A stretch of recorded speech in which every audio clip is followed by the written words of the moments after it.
vacuums. Just get to that 7 as fast as possible, charge up something like a Dragonite V. Yeah, this this Inteleon Rapid Strike Urshifu deck is one that is kind of popped up in the background in a lot of places. I think one did decently well at EUIC, didn't quite make it to the top 8, but it's an odd looking deck. A lot of these cards have been out for a long time, and all of a sudden, just how the metagame has shaped up, this weird combination of Inteleon VMAX and Rapid Strike Urshifu VMAX has come back into the fray, but potentially a huge card prized here, that Raikou V. That is a way to knock out Inteleon VMAX in one attack for this Lost Zone deck, and without that, may be difficult. Other than that, the prices doesn't seem too bad for Brandon's side of things. A couple water energies, you only play 6 of those. Could get a little tricky later on in the game. Definitely. Guess mana. Yeah, you don't have the capacious bucket anymore to search for the water energy, so it could be a little rough. Yeah. All right, it looks like our players are ready, and let's get down. Round 5, starting off, Daniel's going to go first here. Comfey in the active spot up against the Drapion V. Ooh, that's not great. Not your ideal starter there from Brandon. Typically hoping to use that against Mew VMAX and basically nothing else, but hey, you can't always pick what you start with, you know? If you could, then it'd be a different game. Yes, it would. Ooh, the Kyogre coming down right away. That's a sign of a not-so-good hand. Yep, that's what I was going to say. That usually means bad news. You usually don't want to bench that till the very end of the game. But, yep, that was just one flower selecting and a pass. Brandon's going to start things off with an Irida, powerful supporter card that has kind of seen a resurgence in this format. It was very good with the Inteleon engine prior Sword and Shield base set. Now you're just using it to fetch some items. You get a Battle VIP pass turn 1. What's better than that? Yeah. I mean, why play more than one? You just get it turn 1 every game.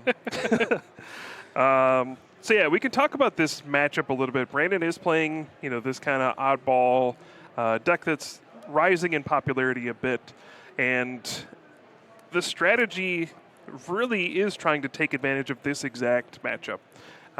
It seemed like last season we saw a lot more of things like the quick shooting Inteleon with Metacham V.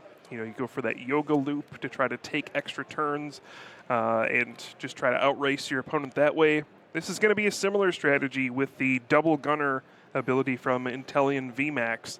Like you're trying to prey on those low HP Pokemon, the Comfey, the Manaphy, things like that. Yoga loop them, get an extra turn, and then you can follow up with things like Rapid Strike, Urshifu VMAX, the Gmax Rapid Flow, take 2 more prized cards. I mean, this is, in some ways, kind of a nightmare matchup for the Lost Box deck, but we'll see if Daniel can navigate through this one. And it's going to be a little rough with the way things have started off. Brandon, with that Battle VIP pass, and Irida finds the Inteleon V, Remoraid, and that Rapid Strike Urshifu V, and even has the Rapid Strike energy on it, which counts as 2 energies for your Rapid Strike Pokemon. Yep. Just a pass back. Yeah. I mean, pretty solid start. And Daniel's going to throw away that Battle VIP pass. Always hate to see it on the second turn. Hey, at least it's an easy choice. Yeah. Nest Ball or a card you can't use. Yeah, exactly. Yeah, so at this point, oh, wow, straight into the Dragonite V. All right, maybe getting a little aggressive here. And, okay, there we go. Forest Sealstone, that makes a bit more sense. Go right for the Colress's experiment. You just need to try to do something quickly. In a matchup like this, the more time you give your opponent, the worse it's going to be for you. The way you can win these kinds of matchups is to just go as aggressive as possible and hope to score some quick knockouts before they can set up.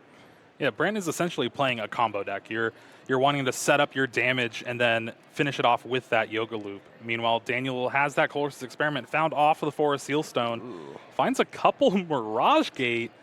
Another Colress's Experiment. That's a little rough to get rid of that energy and Mirage Gate, but you got to do what you got to do. And we're only at 4 in the Lost Zone. Lost Vacuum can get you to 6. Might be relying on this Pokestop. Oh, all right, how about a Battle VIP pass in your hand? Well, that would have been good the first turn. I was really hoping for a Lost Vacuum there, potentially. Yikes. And this is not what you want to see. This is what it looks like when I play the Lost Zone deck. Just a pass. Yeah. So yeah, this is kind of a nightmare scenario. And Dragonite V's attack is really dangerous in this matchup as well, damaging your own benched Pokemon. And wow, Brandon just going off here, evolving into a couple Pokemon VMAX, and might get ugly soon. Yeah, you already have the energy. There's Escape Rope in hand, so you can even get that Drapion V out of the active spot. Yep.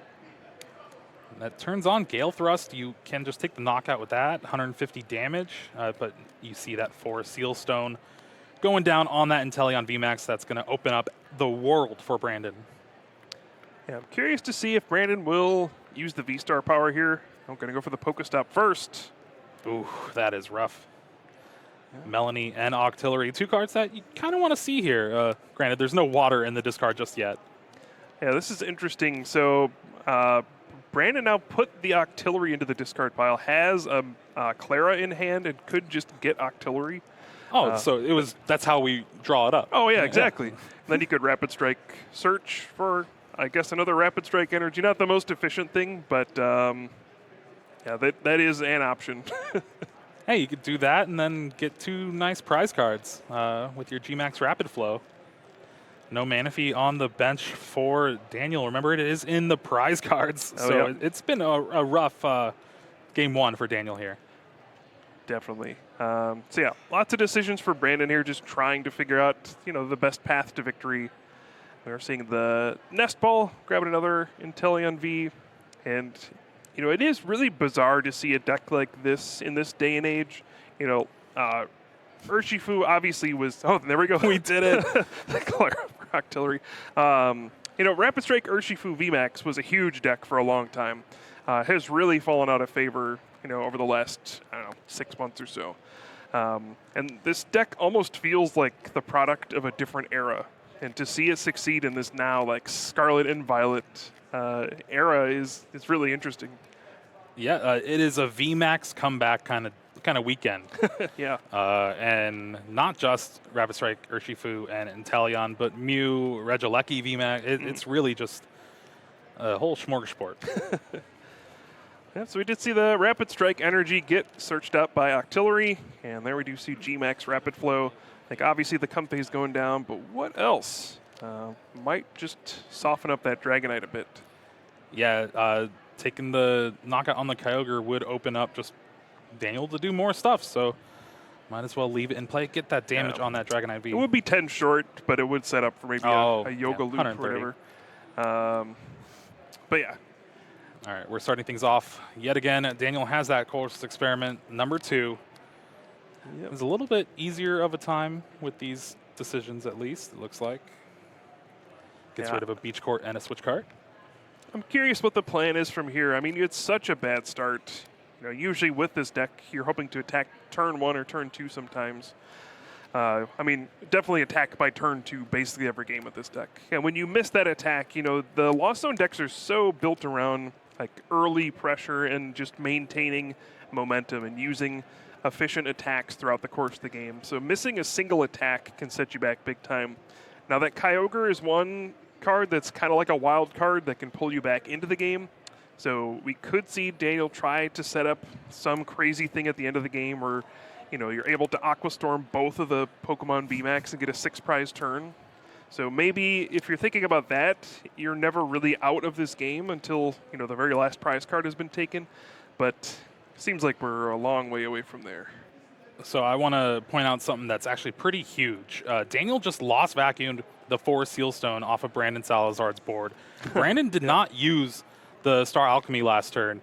So depending on the prize card drawn, could not really have a hand. Yeah. Thankfully, he does have the Octillery, so there's always something on board to search for. But, yeah, it's always that interesting thing of, should I just use this now in case my opponent uses Lost Vacuum? Brandon decided to wait, and I guess somewhat got punished for it. And there we saw the Switch card puts the Dragonite V in the active, and we are going to have a lot of damage. 250 damage on that Rapid Strike Urshifu VMAX. And it's going to be up to Brandon to try to figure out a turn here. Does have the double gunner with the water energy. Yep. That is going to spread a little bit of damage to the board. And like you said, the hand doesn't look very strong from Brandon. Does play one Karina's Focus, and there it is. Yep. We've seen this card in many incarnations in the history of the Pokemon TCG. Bianca, Professor Birch, Lilia a little bit. Not quite the same, but we've had this effect come up a lot of times. You know, it's not the strongest thing, but the fact that you can search for it with Octillery sometimes makes it worth playing one of.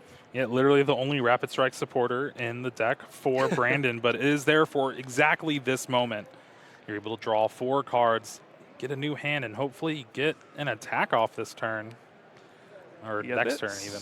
This is rough for Brandon. I don't think he plays any actual switching card. Oh, there's some escape ropes. You know, relies a lot on the Tower of Waters, has already used Rapid Strike Search, has already used the supporter for the turn. You know, the main part of Urshifu's game is getting in and out of the active spot, right? So being stuck here could be a huge deal. Now, he could, once again, use Pokestop and try to hit an escape rope off of that. The one left. Yeah. He's going to do it. Oh, here we go. Echoing Horn discards a Tower of Waters. And a rapid. Oh, can't get the Rapid Strike energy. That'd be too good. Yeah. That's 3 down as well. So that's a huge resource for this deck.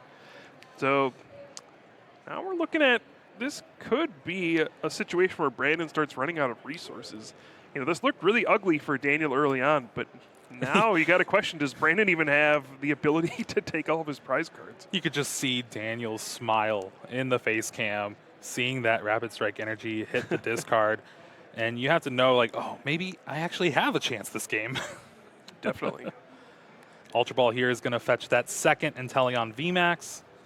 With another water energy in hand, you can double gunner yet again. Get that Sableye a little closer to being knocked out. Yeah, this is interesting.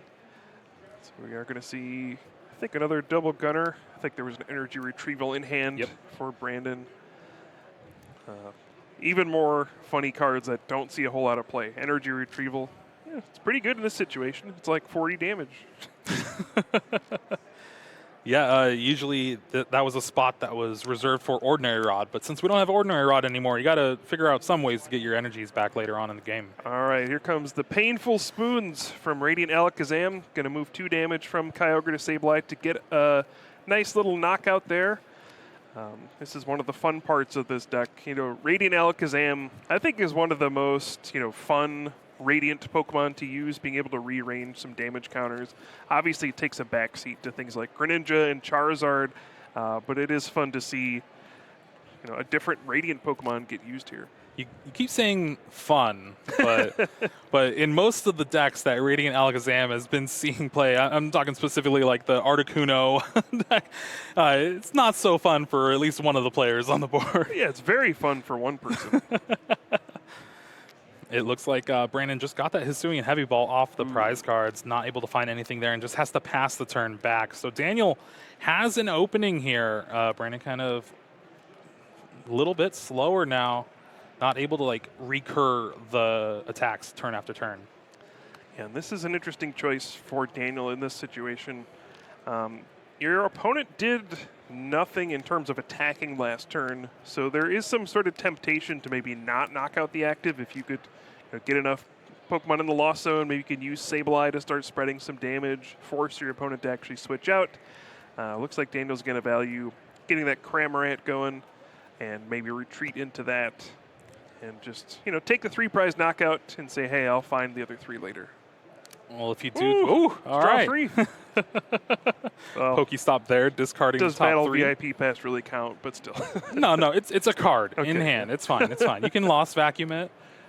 I think you might be right. We could see a Sableye play here, but I don't think there's enough in the Lost One. Just 7. Only 7. Ooh, okay. Comfey's coming down. I was if going to you say, have enough switch cards and Comfeys, you can do anything. Yeah, I was going to say at this point, is it too risky to bench too many low HP Pokemon? But Daniel's going to go right for it. Easy decision there. Battle VIP Pass to the Lost Zone. He's very good at finding them after the first turn. Now, the thing, if you do take the knockout, there's no Rapid Strike Urshifu on the bench. True. Brandon is going to have to kind of finish this game off with Inteleon VMAX. And I think that is where Daniel is seeing this game going. Yeah, now we always do have the threat of Metacham V looming. You can go from 0 to Yoga Loop on a Comfey in one turn. You have the 2 double gunners, you have the Painful Spoons. You can get 6 damage counters on that Comfey, and then all it takes is a Yoga Loop to knock it out. So there are still a lot of scary things that can happen here. One thing we haven't talked about is that Brandon also does play Drapion V-Star. It's not entirely helpful in this matchup because the Lost Zone decks play so many switching cards. But in some matchups, leaving your opponent's active Pokemon paralyzed can buy you a turn and be really disruptive. That's the reason we didn't Star Alchemy, is so we can Hazard Star later on in the game. There we go. Yep. All right, looks like the double gunner here. Energy retrieval yet again, so another double gunner. VGC has 0 to Hero with the Palafin. We got 0 to Yoga Loop in TCG. Yeah, we'll see if he can pull it off. Looks like Brandon favoring going after those single prize Pokemon on the bench. That Dragonite V is heavily damaged. Maybe feels like he can finish that off later. Well, there is a Rapid Strike search from Brandon here. Maybe get that Metacham from the deck. Looks eyeing down the Rapid Strike Urshifu instead. Looks like a, yeah. The awkward thing, like you mentioned, there's not an Urshifu in play already. This is where starting with that Drapion V is very painful. If you could set up something where, you can Yoga Loop and then follow up with a G-Max Rapid Flow, like that's a huge swing in the game. But with so many Rapid Strike energy in the discard pile already, maybe that wasn't even feasible in the first place. So, sometimes you got to recalculate after, you randomly use Pokestop to discard one of your Rapid Strike energy, I guess. Now, the thing is, do we Pokestop yet again? You got the Metacham. So. You got the Metacham and the energy in hand. You got the Stadium. That is certainly a thing you could do.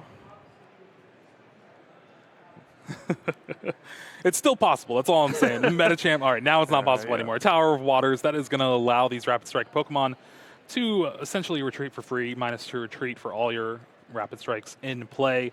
There is that Rapid Strike energy on the Metacham V. And with that, we'll be able to Yoga Loop thanks to that Alakazam and Painful Spoons. There we go. So, yep, 2 damage counters are going to get moved off of Kyogre. And, well, actually just 1 damage counter. It is up to 2. Yep. So, going to leave 1 on that Kyogre. And there we go. Yoga Loop. In 2023, what is this? Put 2 damage counters on one of your opponent's Pokemon. If it's knocked out, you get to take an extra turn after this one. And of note, you cannot use Yoga Loop in consecutive turns. If you could, Brandon would probably... knockout. Yeah, Daniel would probably not get another turn this game. So yeah, do have to note that once you've used Yoga Loop, you can't do it on your following turn. But yeah, you get an extra turn. It's pretty sweet. I think we're going to see a smash uppercut here. Kicking the Cramorant away. Yeah. There you go. It is 100 damage, so it's not quite a knockout. You got the Painful Spoons. It's fine. That's true. Yeah, or you can just leave it there to Yoga Loop it later. It's like it's a combo. Rapid Strike Search is going to thin the deck out a little bit, finding another Inteleon V. Brandon hoping to really draw some cards here because has pretty much just had everything in hand. Hasn't really drawn into a lot of the cards that you usually see for this kind of deck. Yeah, that is the nice thing about this, though, having the Octillery. You can search for a Rapid Strike card every turn. So, once you have that out, you can at least do something every turn. There's enough different kinds of Rapid Strike cards, like the Tower of Waters, like that Karina's Focus. You can get Rapid Strike Energy, and you can search for basically any kind of card. So, yes, it would be much nicer if you had supporters to actually do something, but hey, at least you can keep your momentum going a bit. Yeah, it is still tied up. 3 prizes. And honestly, I think that's just based on how slow Daniel was out of the gate with this Lost Box deck. It is labeled Turbo for a reason, but it's out of gas here so far. All right, so now we're going to have to see let's see. I don't think And just Daniel- a retreat. I think Brandon's trying to figure out, what can I afford to, sacrifice in this situation, only give up one prize card. Feels like if Brandon gets another turn, probably going to be able to pull out a win. Just with another Yoga Loop, and then maybe go after the Dragonite for the game. If you're Daniel, you can potentially win this turn. If you have the Raikou V and Boss's Orders, you can take down an Inteleon VMAX and win this turn. It's going to be tough, though. The Raikou V is still in the prize cards. You need to find the one of Boss's Orders. You need a Mirage Gate. You need maybe an Energy Recycler at this point to throw energy back in. Well, there's that Hisuian Heavy Ball in hand. Okay, well, that's one of the cards you need. And now Radiant Escape rope. Greninja will allow him to draw some extra cards, so maybe we could see it this turn. Or there's always the possibility of Aqua Storm. True. Yep. I think there's like 12 cards left in the deck, but we can get there. Yeah. Just hope for the best, That's all we can do. Yeah, you only need to hit 5 energy to knock out 2 Vs, so Yeah, easy. it's simple. I think Daniel's actually counting the deck to actually try it out. It would be very impressive to pull it off here. There's Mirage Gate in hand already. Like you said, the Hisuian Heavy Ball's in there already. Double Recycler in hand as well. Oh, okay, yep. But I mean, you'd have to get at least 8 energy back in the deck in the first place, right? There's 3 on the Dragonite V. You can Yeah, there's 8 left. you can send it out and then retreat to put 3 in your discard pile. This also could be big. I'm sure Brandon won't, but if you bring up the Inteleon VMAX, that is just pretty free. Yep. I think Brandon's probably going to be a little too scared to do that. You don't lose a whole lot by giving up a 2 prize knockout. You lose a lot more giving up 3 prizes. Yeah, you lose the game. Yeah. Escape Rope is going to bring up the Comfey and that Drapion V. Daniel's going to use Flower Selecting. Yeah, this is a big one. See an Echoing Horn? That's not useful. Colress's Experiment's pretty useful, though. Oh, this can get Daniel pretty close to an empty deck, potentially setting up for the Aqua Storm. Is Aqua Storm in Prey? So yeah, there's an Energy in hand. There's a Mirage Gate in hand. There's a Recycler. If there's a switch cart, you can switch into Dragonite, retreat 3 energy off to put them in the discard pile, so you can Energy Recycler them back in. And I think Daniel's just trying to calculate, is this something I can do this turn? And it might be a situation where you look at the board state, you look at how much damage is on your board, there's a Yoga Loop incoming, and you could just say, hey, this Aqua Storm isn't a guaranteed win, but if I don't win this turn, I might not get another turn. So maybe it's just worth going for. And you also have to take into consideration, Brandon didn't attack last turn. Was setting up for the Yoga Loop specifically, and could kind of sense a little weakness in the hand as well. Yep, another Escape Rope. I assume Brandon will just send up the Pokemon he had in the active in the first place, which is Octillery. What?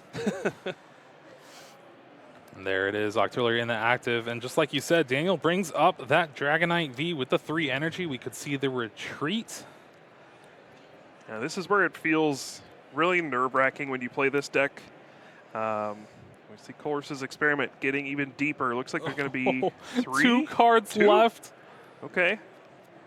But yeah, this is where it feels so nerve-wracking because you have to do everything precisely. If you mess up even 1 card out of all of this combination, all these things you've been setting up, if you messed up a single thing, your Aqua Storm could just be 1 energy short and you lose the game. So I think Daniel's just going to take the necessary preparations and try to figure out what is my best shot here of pulling this thing off. If we get 1 more Flower Selecting, we can see the deck go all the way down to 0. But Is there another Escape Rope in the hand? There is, and I think there's another Comfey. Okay. Is it happening? I think it's happening. Okay, no. Oh, okay. Sableye. We want to see the Aqua Storm, though. I would have liked the Sableye if the Drapion was in the active because it can't use the Tower of Waters. Yeah, exactly. Okay, this might just not be able to get the deck down to 0 here. Okay, seems like it. And Daniel must feel like, yeah, I'm going to get Yoga Loop next turn, but maybe it's okay. Maybe I do get another turn. Yeah, I mean, what happened after Brandon's first Yoga Loop? Pass. Very true. I don't think Brandon plays any Boss's Orders either. So there's no way to actually go after the Dragonite V without, having Rapid Strike Urshifu VMAX. So maybe Daniel is correct in this assessment.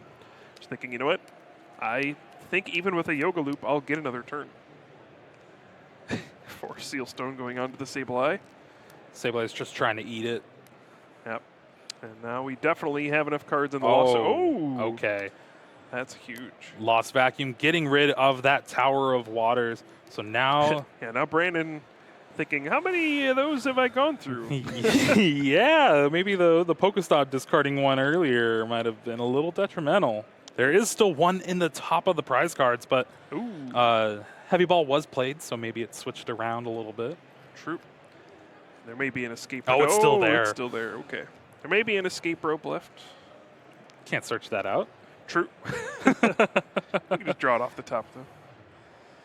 All right, now Daniel trying to set up, I think, the Aqua Storm. Yep. The awkward part is that Kyogre is very likely to get knocked out. Even if it's not from Yoga Loop, Brandon can just use Painful Spoons to move 2 damage counters to the Kyogre, which then Daniel would have to play like Clara to get it back. So it's another piece of the puzzle that he would need. And you do have Clara in hand, so you're still kind of set on Daniel's front, and no Hannes Rush in either from Brandon. So for some strange reason, it looks like Daniel has clawed his way back, at least on the board right now. Yeah, this has been an interesting game for sure. It looked like with no access to the Raikou V that this would be a tough one for Daniel, and honestly had a pretty rough start. But yeah, there we see the Kyogre getting knocked out. Yep, Painful Brandy Spoons. took the tower. Tower of Waters found. I don't see any disruption cards in Brandon's deck either, so no Roxanne, nothing like that. So I don't think he has any way to really disrupt what Daniel's doing. We do see the Rapid Strike search. You can find an Octillery, Rapid Strike Urshifu VMAX. Not the best. Let's see. Depending on how many switching cards Daniel's used, the Drapion V-Star could be a way to buy a turn. But this is looking kind of rough. And we do know the Tower Waters is there, but you have no Yoga Loop target right now for this turn. If you have 2 Waters in hand, you can double gunner, but nothing. Just passes the turn, and this is going to be where we see fireworks from Daniel here. Has everything to get stuff going. We know the Clara's in hand. Kyogre's in the discard. You got a bunch of Mirage Gates, Energy Recyclers.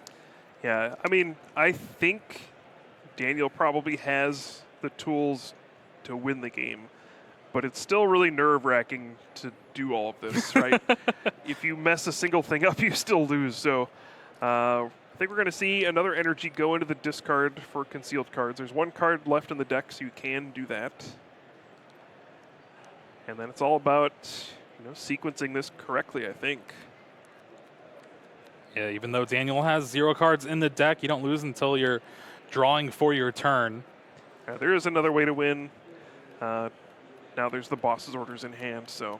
Oh, that would just be easier, but that's not as flashy. So yeah, we need the Aqua Storm yet again. We saw it for the first time in London 2 weeks ago. Now we need to see it one more time. I don't know if we're going to see it, Jeremy. There's a Raikou V, there's an Energy Recycler, there's a Mirage Gate, there's a boss's orders. Come on, Daniel. I'm sending you my thoughts. let's get this going. Yep. Just going to check that Inteleon VMAX one more time. Okay. There's Raikou V. All right, here we go. I think it's all coming together now. Recycler shuffles the energy back into the deck. The Mirage Gate will pull them back out, attach them to the Raikou V, and then we'll see the boss's orders on one of those Inteleon VMAX. And Raikou V, with that weakness to lightning, will deliver the 3-prize knockout, and Daniel's going to take the first game. What a turn of events for that first game. Took a full 30 minutes to finish, but Daniel able to come out on top against Brandon Salazar in a matchup where you were saying it is not very good on paper for Daniel. Definitely. Yeah, I saw Brandon there like pulling out all the supporters in his deck that he never drew. He really didn't play very many supporters in that entire game. It's like, look, I had 4 research left in my deck. I just never drew anything. Yep, played a Irida and a Karina's Focus and a Clara. Those were the 3 supporters played for that. A Clara for 1 Octillery and nothing else. Yep. It was good at the time.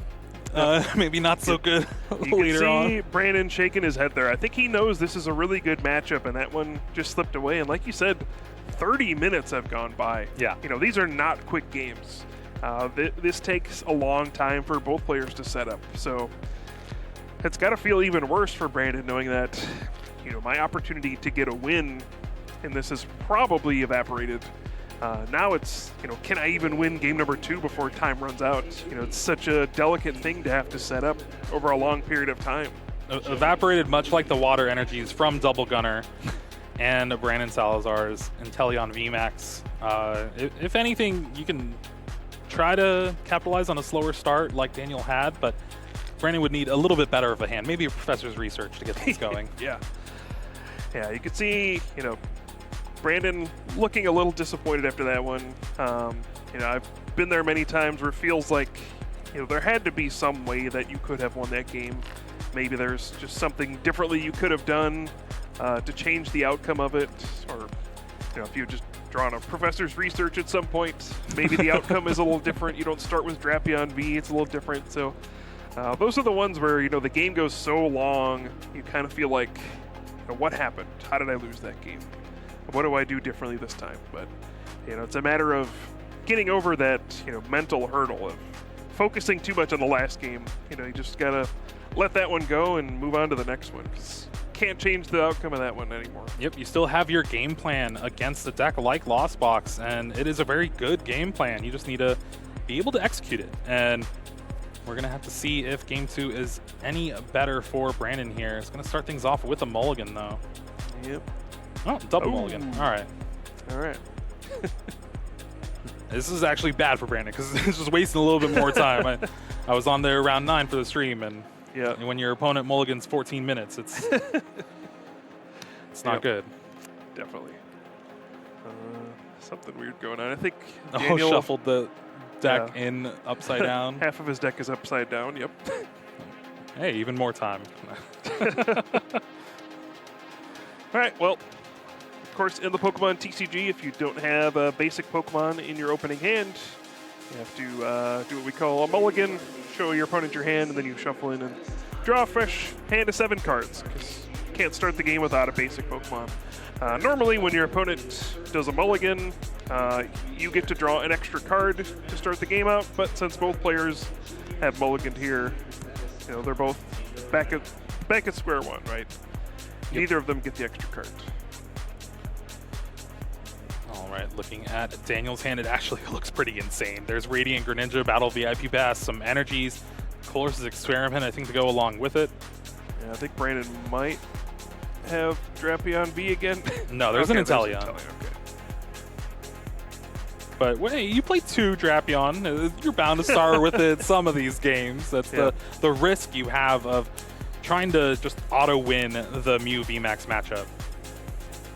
All right, what do we got here? Dragonite ended up, you know, getting it a big hit in that first game. It did. Yeah, being able to deal 250 damage to that Rapid Strike Urshifu VMAX and then clean it up with that Cramorant was actually, I think, sealed the game because it just allowed no attackers for Brandon throughout the rest of that first game. Oh? Looks like Daniel, when he was putting out his prize cards, may have inadvertently flipped some of them up. Happens sometimes. Just the nature of playing with physical cards, right? Sometimes cards get caught, your hands shake or whatever, and some cards accidentally get flipped up. Happened to me once in like top cut of a national championship. I was just like playing a random turn and I accidentally bumped into my prize cards and they flipped over. I was just like, Judge? The rules have evolved a little bit since then. Probably, yep. Like Pokemon do themselves. Yep. So yeah, we'll have to see what the ruling is here. It looks like it was a Battle VIP pass that was shown off the prize cards. Yep. All right, so we'll obviously work through this as we go on. Jeremy, what do you think that Brandon has to do in the second game to kind of catch up and maybe make a comeback in this series? Well, we saw Brandon start that game one. It was actually pretty good. It's just the fact that you had one chance to draw into more supporters with that Karina's focus and was not able to find anything at all. The kind of unfortunate discards with Pokestop to go along with it really just put a ton of pressure on Brandon's resources, and it's kind of sputtered out as the game went along. Daniel was building those resources meanwhile and was able to capitalize on that, finish it off with that Raikou V. It's really gonna just, you need to keep that flow of energy going. Definitely, and we saw there Brandon was actually debating, do I start with Inteleon V or the Drapion V? And I think now that he's seen the Raikou V, he's a little more paranoid about the Inteleon getting knocked out. You know, when you're playing against these other Lost Box builds that don't play the Raikou V, Inteleon VMAX has a lot of HP. It's really difficult to knock out, but you know, once you throw that one lightning Pokemon into the mix, it changes the entire dynamic of the whole matchup. So yeah, we'll have to see how this one goes. Obviously, we're still kind of waiting on this situation to be resolved at the table. This is a part of showing up to play in in-person tournaments. Yep. It's not, you know, online where your prizes get put out for you automatically. You know, playing with clumsy physical game pieces. This stuff happens sometimes. Maybe ate some popcorn beforehand, and fingers a little slippery, or Yeah, I mean, or you're on stage, you're very nervous, getting a little sweaty. Happens. to me a lot. Yeah. Yeah, me too. Now, I think the worst that can happen from this situation is a double prize loss. That means Brandon would only need to take 4 prize cards to win this game, and that's actually very huge. You're already down in time. Granted, there's going to be a time extension for everything that's going on right now, but if Brandon's able to finish this game up pretty quickly, there could be an opportunity to actually close out a Game 3. Definitely. Yeah, the resolution of this will be pretty important. Yeah, I mean, I always hate to like speculate on what the outcome is going to be. This is certainly not a severe penalty in any way. I mean, we won't see like a game loss or anything like that. Yeah. I think the question is, you know, just what is the outcome going to be? But as we, again, you know, wait for this to be resolved, Jeremy, I'm curious, you know, now at this point, we've seen lots of different variations of the Lost Zone decks. We've, you know, seen like the turbo builds, trying to Mirage Gate as fast as you can. We've seen the Sableye, Charizard builds. We've seen all sorts of stuff. Do you think there's one at this point that has like an edge over the rest of the field, or is it more down to like personal preference at this point? At least seeing players' choices as they've progressed through this metagame, starting with EUIC, a bunch of online tournaments, and then to now. It seems like this turbo build with the Forest Sealstone, the Lost Vacuums, and then finishing off with Dragonite V or Raikou V has been kind of the fan favorite. Yeah. But we saw Pedro do very well with the Radiant Charizard build, and that's kind of where my heart lies. Is Radiant Charizard is just such a powerful attacker. We saw it all throughout last season with Lugia, and even Inteleon being able to utilize. When you're doing 250 damage for 1 energy, you can't really get better than that. Yeah, it's pretty efficient. Yeah, I mean, we're seeing how these decks have to adapt with the loss of Scoop Up Net. I think Scoop Up Net was the most important card for this deck in particular. I think we can see sometimes the hit and consistency that this deck takes, just not being able to, use a flower selecting, scoop up that one Compe, use the next one, like scoop it again, and just keep cycling between the same couple ones. I think that's kind of an underlying aspect of what we see sometimes, where people can struggle to get off to those good starts. So like you said, adapting by playing those Forest Seal Stones instead. Yeah, I've even seen like Poke Gear. Yeah. People just want to make sure they get to that, first Choruses Experiment, do something on their first turn, because this is a deck that needs to get going quickly. But yeah, it's been interesting to see how things have evolved. Obviously, Radiant Greninja is a big part of those builds. Getting to see those extra 2 cards, also really important to find your battle VIP passes and whatnot. But yeah, even being able to like scoop up net the Radiant Greninja and redo that, it's certainly missing that as well. But that's why we have rotation. Things change. People have to evolve, and I think maybe some people thought that Lost Zone wouldn't be as good without Scoop Up Net, but obviously it's still like one of the most played decks. Well, I just think it's the fact that you can play pretty much anything with it. Yeah. And it's just a consistent engine as long as you find those Choruses Experiments. You were touching on the Scoop Up Nets and stuff last season. It kind of led you to a lot of games where you can get set up without really seeing that Choruses Experiment for a turn or two. Now, if you don't see it, you're not really going to get set up. Yep. So, apologies once again. We are still trying to resolve the issue at the table, reaching out to the head judge. So yeah, that is one thing to keep in mind when you're playing in these tournaments. The options you have for the kind of rulings and stuff that happen, you are able to always appeal to the head judge, get a second opinion. Once their decision is final. Yeah. Now, Jeremy, we're here in Portland. It's actually my first time in Portland. I believe you've been here for regionals before. Do you have any memories of playing at regionals in the past at Portland? Well, it wasn't a very good memory. It was, I think, 2018 or something like that. Was my one time playing in Portland regionals. I was 3-0-3. Okay. And then Still in lost my round 7, so I was not in it. Okay. Do you remember what you played back then? Oh, no. You remember the painful record, but not what you were playing. Yes. I remember my highlights, and I'll just forget about my lowlights. That's how I live my life. At one point, you were technically undefeated. Yes, technically. Technically is the best kind of correct. Yeah. It's interesting for me, I've been, got to look at Portland a little bit yesterday. I guess my first time here. We don't get too many regionals out in this area these days, so I think a lot of the local players really appreciate, having a big tournament in their area. I think we've seen tons of local players from this area show up at this event. You can see everybody out here in the crowd, having a good time. You got people playing in the main event. There's side events going on. You can earn your tickets for the prize wall. All sorts of things. If your main event goes poorly, there's side events, there's GLC events going on. There's something for everybody. Go buy a bunch of Chikorita plushes from the vendors. Yeah, I don't know what you're talking about. Who would do that? I always love the regional environment. It's the chance every 2 to 4 weeks that you get to see all your friends, hang out, play and talk about Pokemon for the entire weekend. What more can you ask for? Yeah, and I mean, just think about how much things have changed, right? Regionals used to be like once a year, or like once a year, one day, go to 3 a.m. Exactly, yeah, and they would like all happen on the same weekend.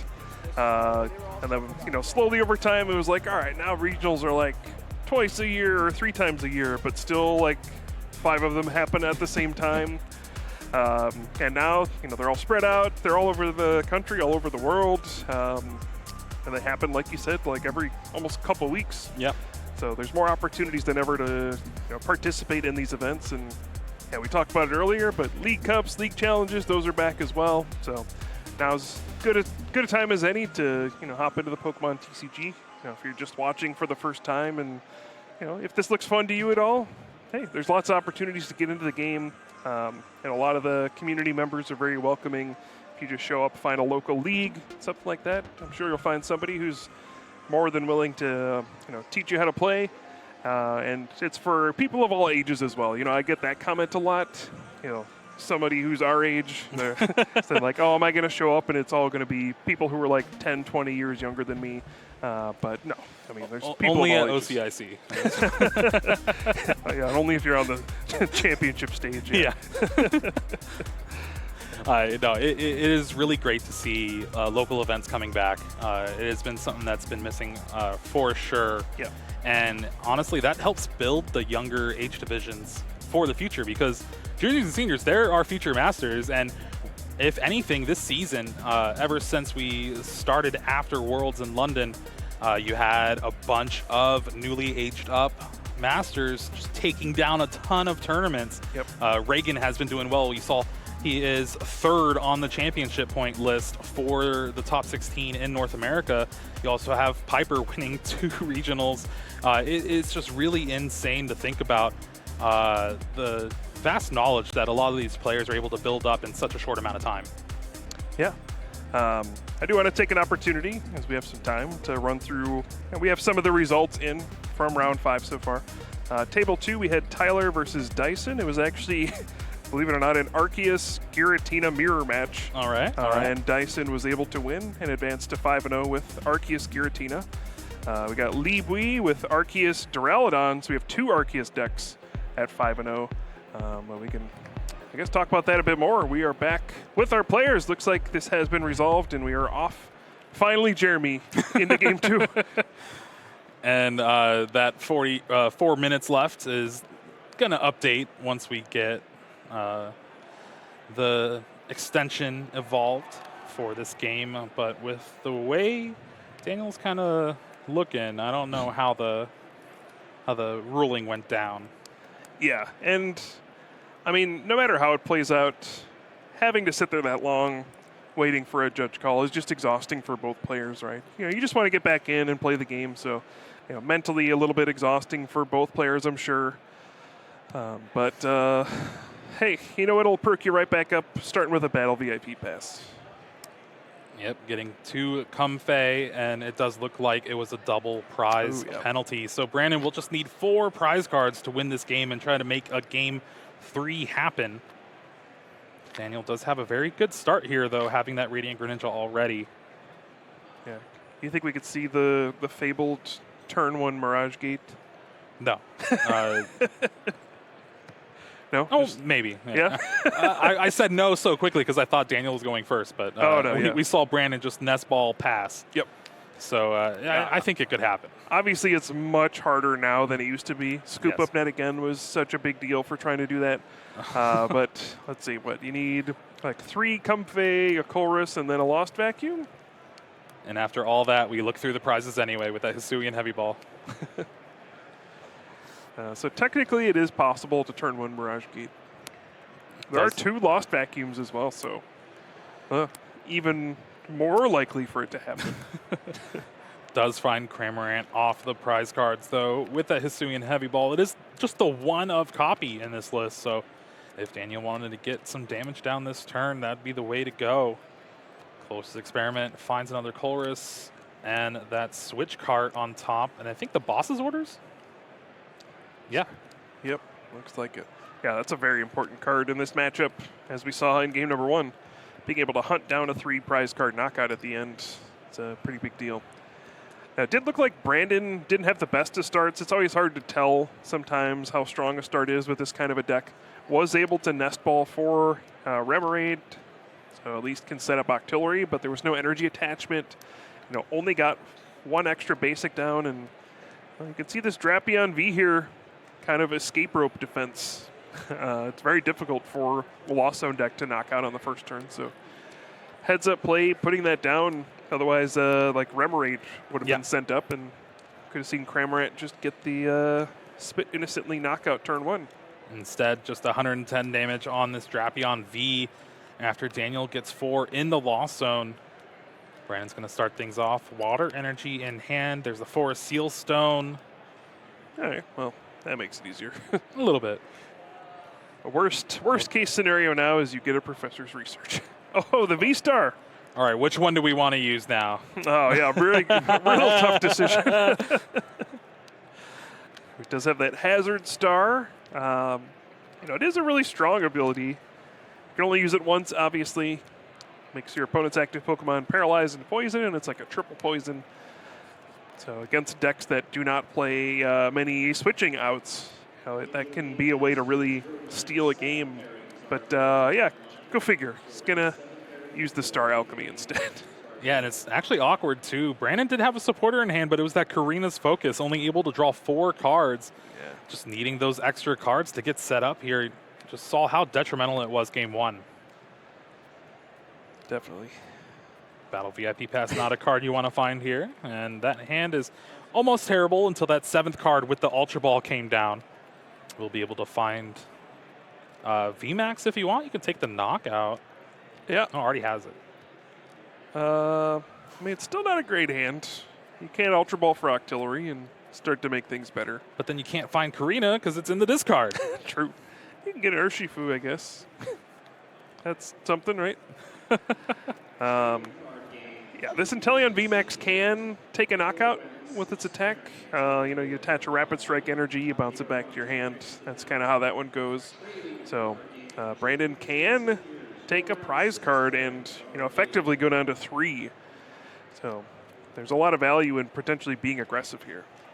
So Daniel accidentally just wants to show all the cards in his hand. Yep.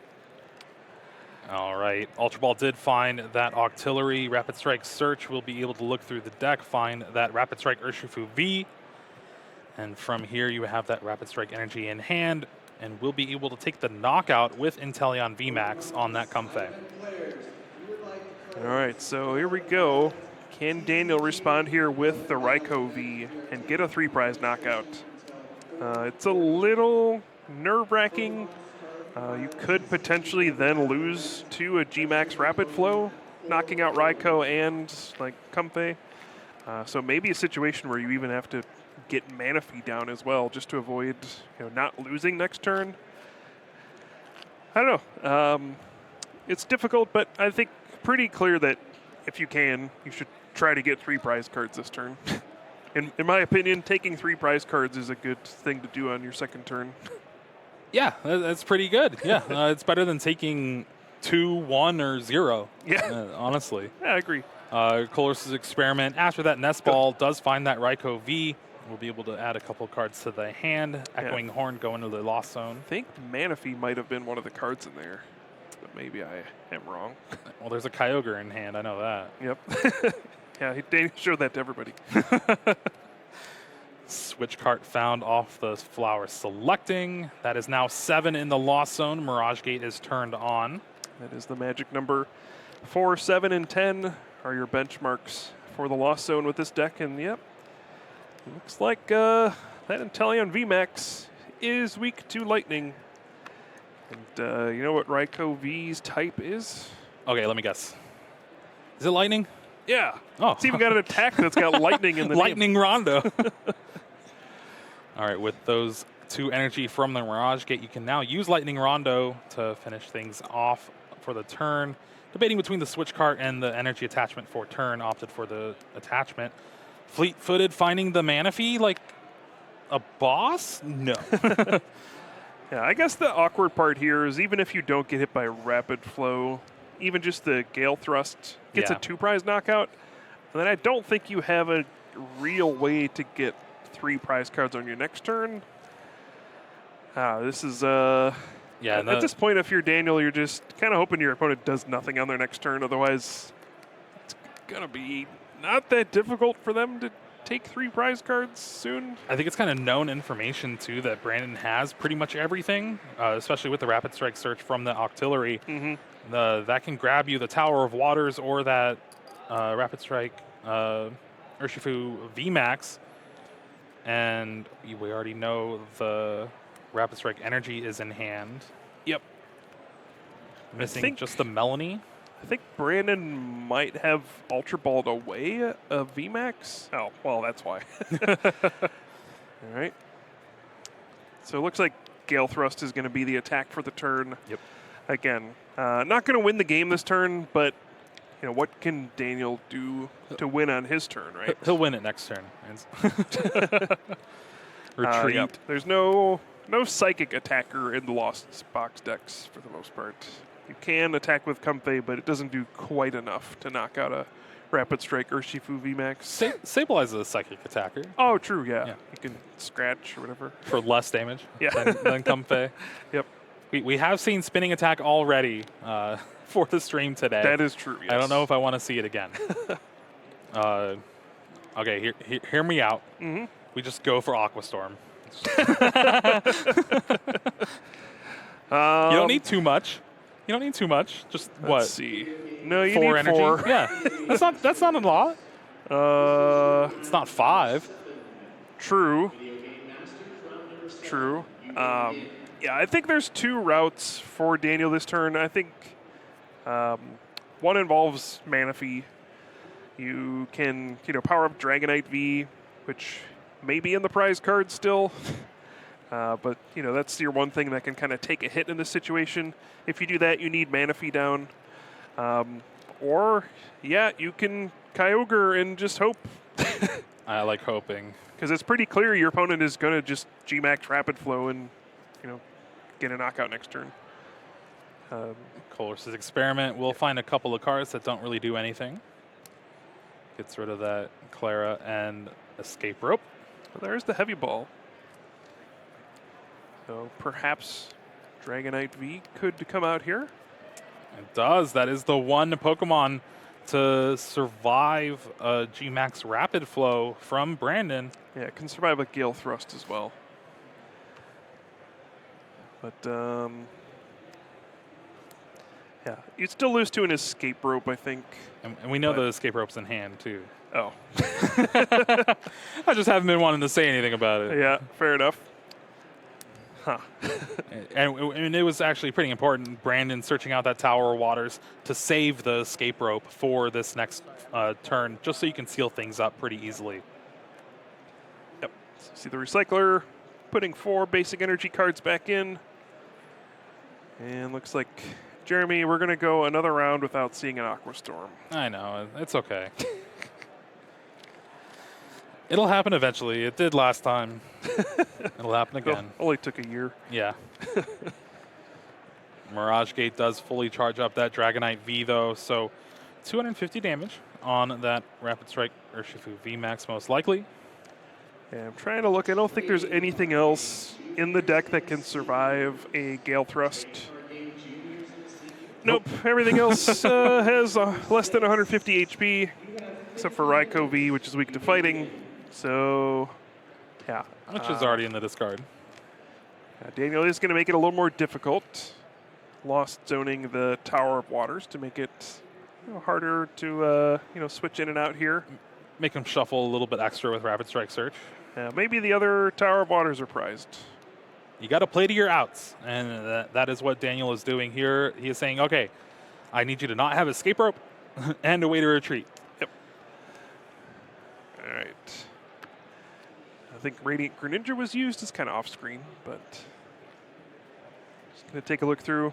Yeah, it's interesting. I mean, if you're sitting in Daniel's seat and like you could see your opponent's hand, obviously you would just go for the Kyogre because it gives you some amount of chance to win. But I mean, this feels like the highest percentage play to potentially get you a win, right? So you have to go with what you think gives you the best shot at winning overall.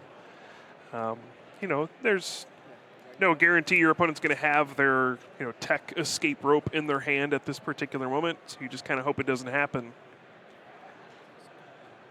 All right. Unfortunately for Daniel, the Escape Rope is in Brandon's hand.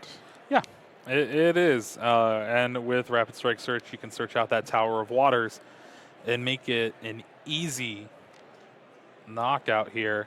Yep. Again, Brandon is just going through the motions, trying to figure out the best play to do. But remember, just needs one prize card here. Yeah. I think we're understanding that correctly. See, we only need to take one more prize card to go down to 2. There's double prize card penalty. Yeah, this is where that penalty obviously makes all the difference. Are we going Lupin? I mean, if you were going to try to win the whole game, You would go for the double gunner yoga loop. Well, he needed the Tower of Waters to retreat here. Yeah, well, you can escape rope and then just attach and retreat. And gale thrust anything. Oh, true. Okay. But yeah, I mean, if this is being a full game played, this is a much different situation. Guess we'll find out soon. All right, looks like Brandon is going to try to set up for a yoga loop play. And this does effectively win the game if you pull it off. If you knock out the mana fee. He's one prize left. Yeah, even without that though. If you hit the mana fee with yoga loop, get an extra turn, then you just G-Max rapid flow. You knock out Comfey and Cramorant. And, that's 3 prizes. So it looks like that is happening here. Gonna have the double gunner. Listen, we want no chance of a lone Pokemon in Game 3. Yep. Painful Spoon's gonna move 2 or just 1 to the mana fee. Then the yoga loop, and then the G-Max rapid flow. All right, and with that, we're going to a Game 3. That was Brandon's last prize card with that double prize penalty. And I think Brandon was like, oh, yeah, I did win. Yep. Well, he won either way. Yeah. The penalty did not matter. And that is an example of why this matchup can be very bad for the Lost Zone player. Yeah, turns out it's very easy to yoga loop your 70 HP Pokemon. What? That is the goal, and with almost 20% of the field playing Lost Box, you have to hope that it's going to be pretty good going forward. Yep. Now, we are heading into Game 3. As you can see, our clock has hit all zeros. I'm not sure if there was a time extension. It was added on because when we first came out of the ruling, it was like 4 minutes left. They added on 10 minutes. Okay. But if we are, looks like we are going to play 3 turns. And if you're in this situation, I think if you're Daniel, you want to go second. Just hope your opponent starts the Remoraid and passes. All right. It looks like Daniel went first, or at least is choosing to go first in this Game 3. Sure. I mean, that gives you better odds to turn 2 Mirage Gate, I guess, and knock out a lone V or whatever. The hands Daniel's had. You need as many chances as possible. Sure, yeah. But yeah, very low odds of this match coming to a conclusion, but seen it plenty. Somebody starts with 1 basic and loses, so we'll just have to wait and see. I was about to say I think Daniel was the one that started the 1 basic and might lose, but Nest Ball found, and we'll be able to grab that Dragonite V. Another Nest Ball from hand. Great to have this item back in the format.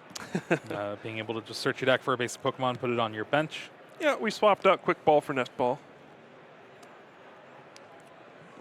I guess I would say a little bit worse. Quick Ball has more utility. Yeah. I think sometimes the Lost Zone deck prefers having Nest Ball. You don't have to discard a card to use it. But I would say most other decks miss Quick Ball. Mew for sure. Yeah. Also, you can't do things like grab Lumineon V. It's made that card, I think much less played now. Probably for multiple reasons. I think it's more of a liability than it used to be. Especially in like Lugia, you don't have a special energy now to attack with it. And that used to be a big part of the game plan, right? Went from being one of the best attackers in the old Lugia list to now not being able to attack. It's a liability if you start with it. Yep. And you play Collapse just to try to get rid of it. Yeah. So now after concealed cards and a flower selecting, switch cart, another flower selecting to kick things off here yet again. Another Battle VIP pass. And this is the hand that Daniel has been waiting for. Yeah. It's just too bad it's with only 1 turn left to go. I'm trying to get a good look at Brandon's hand. It looks horrible. I don't know if there's a second basic in it. There's a Lumineon. There's a Lumineon. Okay, well. And that's probably the best one to have. Never mind. Doesn't see much play in decks except for this Inteleon VMAX, Rapid Strike Urshifu VMAX deck where you can attack with it and get your supporters that you need. True. Inteleon B, and there we go. And that was it, yep. Daniel understanding I cannot win the game in one turn anymore. Brandon can't either. Let's just call it a draw. And that's actually unfortunate because Daniel kind of had the perfect hand there to get a turn to attack off. Yep, definitely. But yeah, that's how it goes sometimes. We saw both sides of how that matchup can go. We had a very exciting first game. And yeah, I think, both players are going to exit this round with a different perspective. I think if you're Brandon, you're probably thinking, maybe I left 2 match points on the table there. That's a good matchup for me. It's annoying that, I'm not 5-0. If you're Daniel, you might be thinking, I'm really glad I escaped with a point from that round. Yeah, at least with the way it looked like Daniel was there, not really taking it too well. Yeah. The nerves get to you when something like that prize penalty happens, and you just have to kind of recollect yourself. There's still plenty more of the tournament left. 4 rounds to go, and you're at a 4-0-1 record for both of these players. That's 2 more wins to lock up your day 2. It's still a lot of work to do. Definitely. Yeah, and I don't know. I could have a complete misunderstanding, and maybe that matchup is way closer, but I've heard people in the past say, oh, that's unwinnable for the Lost Zone deck. Again, maybe, this Mirage Gate build has a much different thing. Like the Sableye Charizard build of Lost Box, I think... impossible to beat this, yeah. Yeah, you have no easy response to, Inteleon VMAX. They just get to do whatever they want, basically. So yeah, maybe this one's closer, but, no matter what the case is, end up with a tie, both players with a point. They're still, in good standings for this tournament, but they are now out of the running to be the 9-0 player. So. Oh, man. Drats. Dang. No, these are 2 very good and accomplished players that we have, and I pretty much almost guarantee that we're going to most likely see them in day 2. There's been a few things that could go wrong, but when you're as consistent as a lot of these players we see, you kind of expect them to go into day 2. Definitely. Yeah, we can look at some of the other results we've gotten in. Reagan looks like has advanced to 5-0.